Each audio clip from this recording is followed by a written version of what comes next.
Headlines आपने जानी, अहम खबर शामिल करेंगे। सानहा 9 मई में मुलव्विस मजीद 60 मुजरिमान को सजाएं सुना दी गई हैं। ISPR के मुताबिक आपको अहम खबर दे रहे हैं।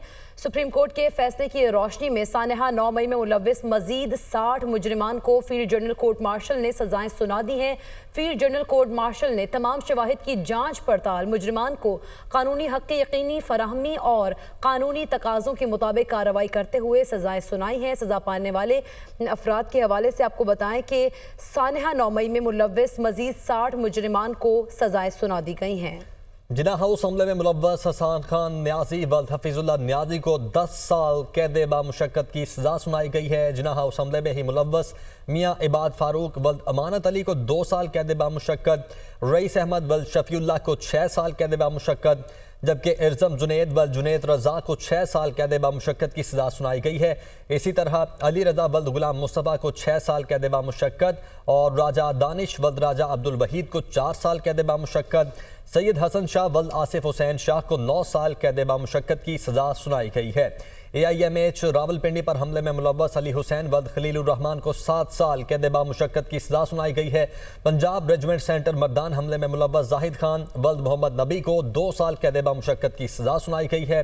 सोहराब खान वल्द रियाज खान को 4 साल कैद बामुशक्कत सजा सुनाई गई है। जफर हाशमी हमारे साथ मौजूद हैं इस्लामाबाद से, हमारे रिपोर्टर।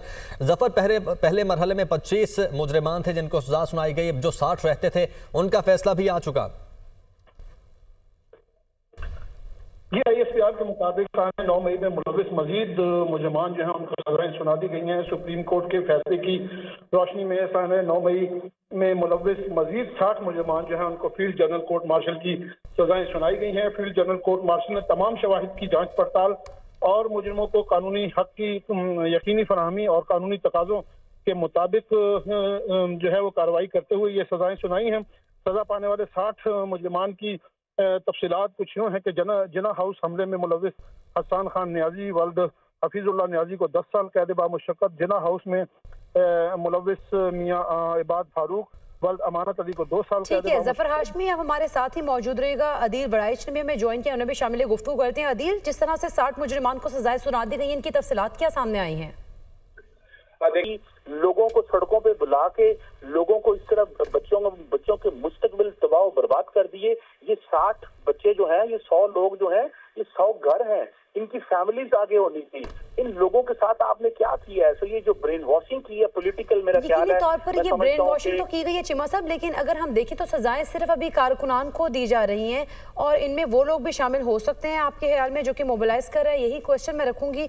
हमारे साथ मौजूद हैं राजा खालिद साहब, कानून जी राजा खालिद साहब ने भी हमें ज्वाइन किया है, माहिर कानून है। राजा खालिद साहब, बहुत शुक्रिया ज्वाइन करने के लिए।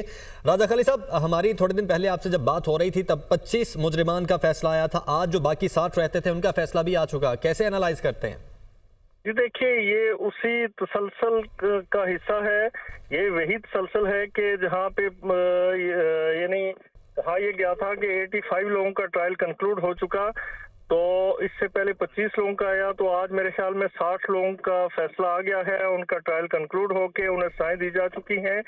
तो ये उसका तसलसल है, उसकी कंटिन्यूटी में आज मिलिट्री कोर्ट ने ये फैसला दिया। देखिए, बात ये है कि जिस तरह से वावेला मचाया जा रहा है कि मिलिट्री कोर्ट्स का ट्रायल वो अनकॉन्स्टिट्यूशनल है, वो इलीगल है, ये बात कतई गलत है।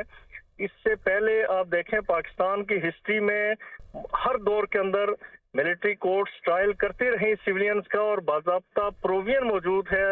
1967 में जो अमेंडमेंट आई 21D1 और D2, 2 अमेंडमेंट्स की गई आर्मी एक्ट में, और उसमें ये कहा गया कि सिविलियन जो आर्मी बिल्डिंग्स पे, आर्मी इंस्टॉलेशंस पे, आर्मी आर्सनल्स पे, एयर बेसिस पे हमलावर होंगे, they are liable to be prosecuted, they are liable to be tried by the military courts. तो ये कोई अनहोना काम नहीं हो रहा, ये कोई नई नज़ीर या नई एग्जाम्पल नहीं सेट की जा रही।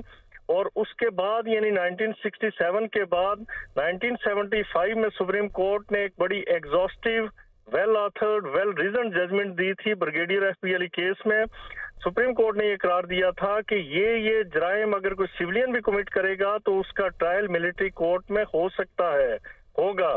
और उससे लेके आज तक ये ट्रायल होता आया। इवन इमरान खान साहब की जो गवर्नमेंट थी उसके अंदर मुतअद्दिद लोगों का मिलिट्री कोर्ट्स ने ट्रायल किया और बानी पीटीआई इस बात के बड़ी हक में थे, के साथ इस बात की वकालत करते थे, इस बात के हामी थे कि हर दहशतगर्द का केस, उन्होंने तो कहा हर दहशतगर्द का केस